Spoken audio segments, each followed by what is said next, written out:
Bismillahirrahmanirrahim. Assalamualaikum warahmatullahi wabarakatuh.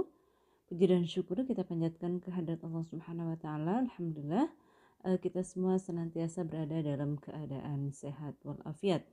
Bertemu kembali dengan saya Lili Surtati. Pada video kali ini kita akan membahas tentang quantum learning dan quantum teaching. Ya, apa sih dunia kuantum atau kuantum itu sendiri? Quantum teaching berasal dari dua kata, yaitu quantum yang diartikan sebagai interaksi yang mengubah energi menjadi cahaya, dan teaching sendiri diartikan sebagai mengajar.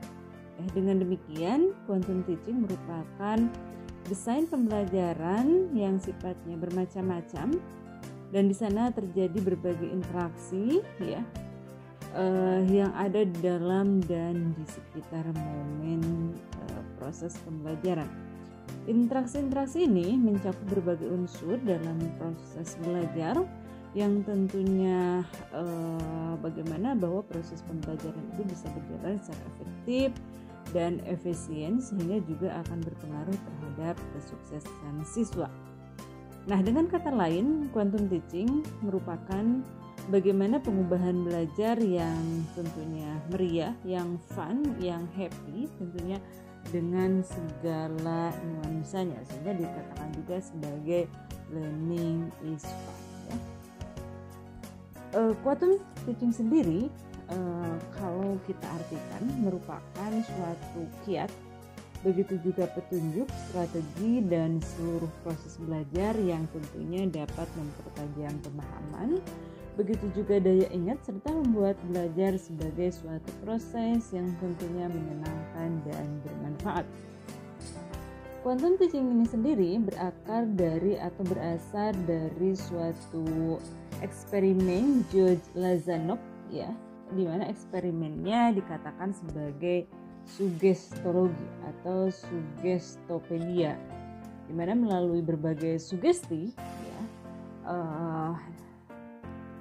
diharapkan katanya bahwa sugesti itu dapat dan pasti mempengaruhi hasil situasi dan kondisi belajar siswa, dan setiap detail apapun tentunya memberikan sugesti, baik itu sugesti positif maupun sugesti negatif. Untuk mendapatkan sugesti positif, misalnya beberapa teknik bisa digunakan, misalnya bagaimana bahwa anak dibuat menjadi nyaman, menyenangkan gitu ya, sehingga misalnya di seluruh lingkungan kelas, begitu juga sekolah, misalnya dipasang berbagai slogan, poster, begitu juga dibuat suasana yang asri, nyaman, aman, indah gitu kan. Kemudian juga dipasang misalnya musik kemudian juga bagaimana para guru begitu juga para pendidik mendorong partisipasi aktif seluruh anak misalnya dalam proses pembelajaran. Poster-poster besar misalnya di pampang di dinding, begitu juga berbagai informasi ditempel.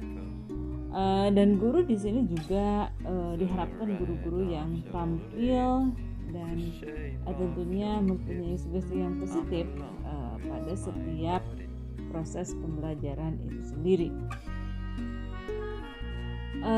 Di sini prinsip sugestologi memang hampir mirip dengan proses accelerated learning atau percepatan belajar, yaitu bagaimana proses belajar yang tentunya memungkinkan siswa belajar dengan kecepatan yang mengesankan, dengan upaya yang tentunya normal tetapi dibarengi dengan penuh kegembiraan, penuh kesenangan, membuat anak merasa senang Suasana belajar yang efektif juga diciptakan melalui berbagai campuran antar unsur hiburan, misalnya games, permainan, begitu juga bagaimana pemikiran positif, emosi yang tentunya sehat juga tentu itu. Selanjutnya Asas utama yang tentunya dalam quantum learning itu sendiri, saya membaca berbagai referensi, diantaranya Muhammad Tobroni dan Arif Mustafa menyatakan bahwa asas utama dalam dunia quantum learning, begitu juga quantum teaching, yaitu bawalah dunia mereka ke dunia kita dan antarkan dunia kita ke dunia mereka, gitu ya. Nah itu. Jadi bagaimana dalam quantum itu sendiri, ya, bahwa inilah asas utama ataupun alasan dasar dibalik segala strategi, model, begitu juga keyakinan dalam dunia kuantum, ya. Kita sebagai pendidik bagaimana bisa memasuki terlebih dahulu dunia anak, sehingga anak pun dapat dengan mudah memasuki dunia kita, mengikuti apa yang kita harapkan, apa yang kita inginkan, gitu ya.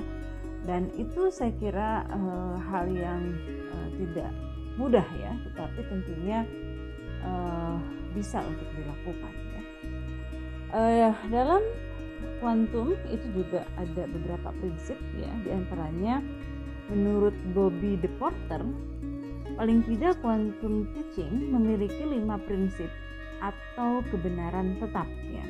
Di mana prinsip itu sendiri, pertama dikatakan bahwa segalanya berbicara. Jadi segala tingkah laku yang dilakukan oleh guru merupakan salah satu cara untuk berinteraksi dengan siswa, sehingga siswa dapat menangkap, ya, dapat mencerna, dapat menyerap apa yang disampaikan guru dengan cepat dan baik. Kemudian yang selanjutnya, segalanya bertujuan, ya. Jadi semua aktivitas yang dilakukan oleh guru dalam kegiatan atau proses belajar mengajar memiliki tujuan yang tentunya bermanfaat, ya.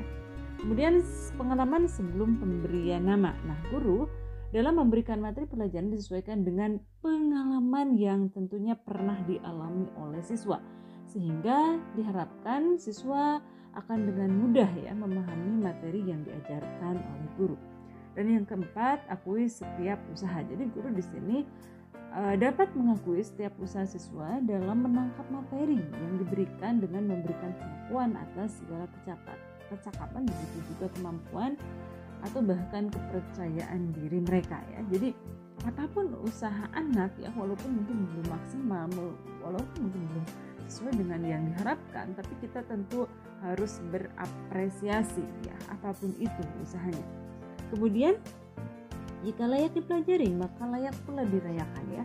Guru dapat memberikan pujian kepada siswa, ya, atas prestasi mereka yang sudah diperoleh, sehingga di sini juga akan mendorong bagaimana supaya anak itu akan tetap, ya, begitu juga dalam keadaan prima, ya. Perayaan di sini tidak hanya harus melalui party misalnya, ya, tetapi perayaan di sini juga bisa dengan lisan atau bahkan isyarat, gitu ya.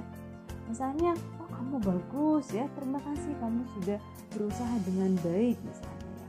Atau bahkan di beberapa sekolah, misalnya di Indonesia dulu sampai bahkan sekarang ada yang disebut dengan summon, ya.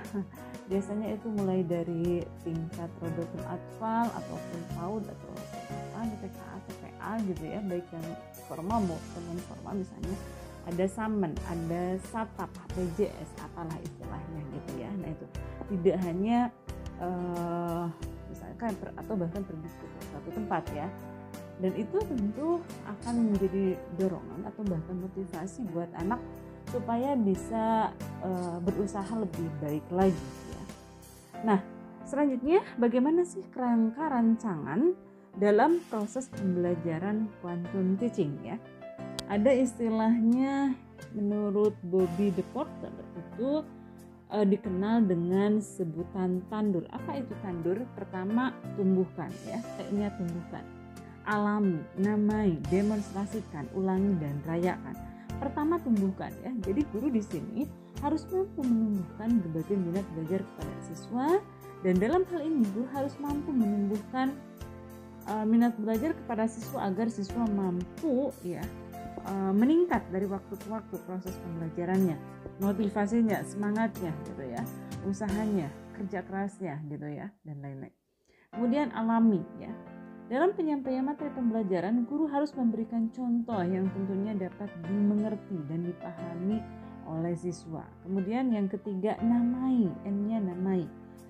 Di mana dalam penyampaian materi yang jelas dan lugas akan sangat membantu siswa dalam memahami dan mengerti materi pelajaran yang diberikan.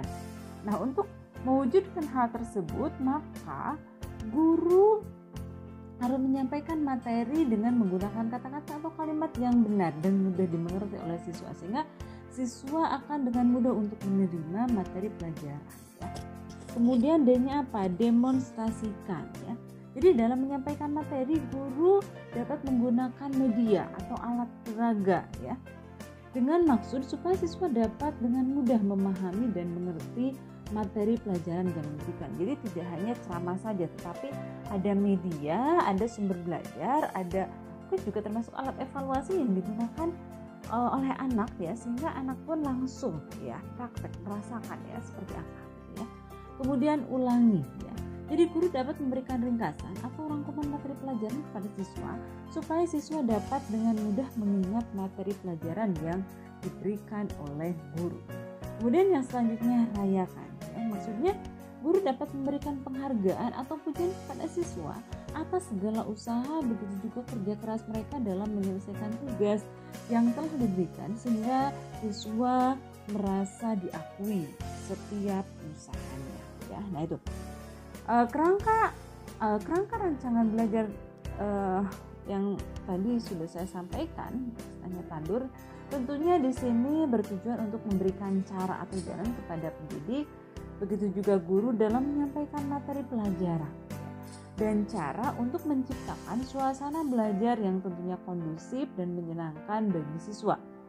Karena dengan tentunya menerapkan kerangka rancangan belajar tersebut, guru dan siswa dapat saling bekerja sama dalam menciptakan lingkungan belajar yang aman, nyaman, damai. Begitu juga siswa dapat menangkap materi yang tentunya diajarkan oleh guru secara baik ya. Selanjutnya, apa sih cakupan quantum learning itu sendiri? Pertama tentunya sugestologi ya. Kemudian yang selanjutnya teknik pemercepatan belajar, modalitas belajar. Ya paling tidak modalitas belajar anak itu ada 3, ada yang auditory ya, kemudian ada yang visual, kemudian kinestetik ya, atau melalui gerak ya, atau bahkan ada kecenderungan-kecenderungan yang lainnya. Multiple intelligence juga ini digunakan dalam quantum learning. Nanti akan dibahas apa sih multiple intelligence itu sendiri ya. Kemudian belajar berdasarkan pengalaman ya. Jadi anak harus mengalami secara langsung apa yang mereka pelajari saat itu. Kemudian penataan pentas atau lingkungan yang tepat, baik mikro maupun makro ya. Nah selanjutnya quantum teaching ya. Landasan teori dalam quantum teaching itu sendiri hampir sama. Pertama ada sugestologi, begitu juga kecerdasan ganda atau multiple intelligence, pemrograman neurolinguistik ya, experiential ya. Selanjutnya bagaimana karakteristik umum dalam quantum teaching itu sendiri? Pertama tentunya berpangkal pada psikologi kognitif. Apa itu psikologi kognitif? Saya kira sudah dibahas pada pertemuan-pertemuan sebelumnya. Kemudian bersifat konstruktivis. Jadi di mana pada video sebelumnya bahwa yang namanya paham-paham ataupun konsep belajar menurut konstruktivis itu sendiri di mana siswa membangun sendiri pengetahuan ya, mulai dari mencari, menggali, menyampaikan, kemudian mendiskusikan dan akhirnya mempresentasikan. Itu tentu dialami sendiri oleh siswa yang mengalami secara langsung, mengkonstruk ya, menyusun, membangun ya, bahkan menemukan sendiri berbagi ilmu atau bahkan pengetahuan, memusatkan perhatian pada interaksi yang bermutu dan bermakna, kemudian penekanan dalam percepatan belajar ya.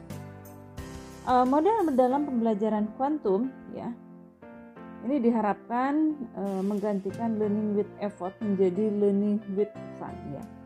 Begitu juga suatu metode pembelajaran yang menyenangkan karena dapat menggunakan multimedia sehingga siswa tidak menjadi boring ataupun bosan ya. Di sini kita misalnya bisa menggunakan berbagai media pembelajaran mulai dari OHP, PowerPoint, LCD, gambar, lukisan ya, atau yang lainnya yang tentunya menarik dan disukai oleh siswa.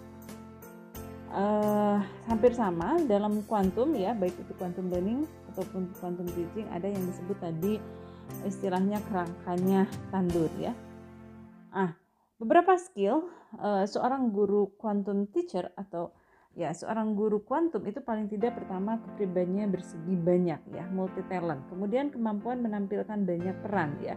Kemampuan berhubungan dengan siswa yang tentunya siswa tersebut beragam ya. Ada yang punya kelebihan misalnya dalam bidang kinestetik, kelebihan dalam bidang matematis logis, kelebihan dalam bidang interpersonal ataupun yang lainnya ya.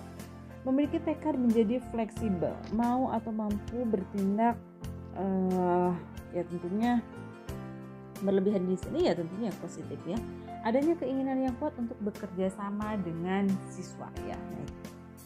Kemudian mengapa itu quantum teaching? Nah, beberapa keunggulan penggunaan quantum teaching itu sendiri dalam pembelajaran, misalnya quantum teaching adalah cara yang praktis untuk mempengaruhi keadaan mental siswa. Kemudian yang kedua, bahwa quantum teaching itu sendiri dapat menimbulkan antusiasme siswa, kemudian mampu juga melejitkan prestasi siswa. Dan melalui quantum teaching itu sendiri dapat mengubah kesuksesan siswa. Kemudian yang selanjutnya, bahwa melalui quantum teaching diharapkan mampu secara jitu mengidentifikasi strategi belajar mengajar yang sifatnya kompatibel dengan otaknya dan tentunya melibatkan guru begitu juga siswa. Dan diharapkan melalui quantum teaching juga dapat menciptakan lingkungan, sikap, begitu juga tatanan menuju kesuksesan dalam proses belajar. Kemudian kenapa kita quantum teaching?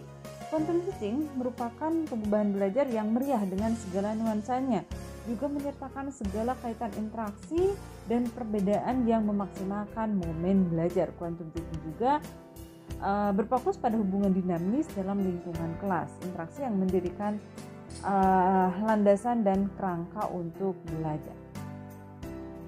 Nah, quantum teaching diantaranya dapat meningkatkan apa saja? Pertama, paling tidak partisipasi ya, partisipasi dari siswa. Kemudian motivasi, begitu juga minat belajar siswa dengan kerangka tandur misalnya. Rasa kebersamaan, daya ingat ya, dengan menggunakan Slim and Bill. Slim and Bill itu apa sih? Itu singkatan ya sebenarnya. Slim and Bill itu dari kecerdasan majemuk ya.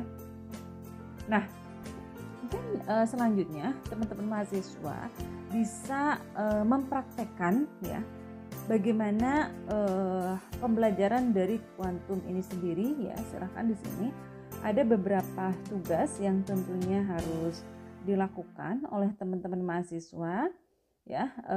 Silahkan nanti teman-teman mahasiswa bisa memilih salah satunya atau bahkan kita bisa mencoba mempraktekkan beberapa langkah dalam quantum teaching itu sendiri dengan berbagai kelebihan, begitu juga ya kekurangannya tentunya.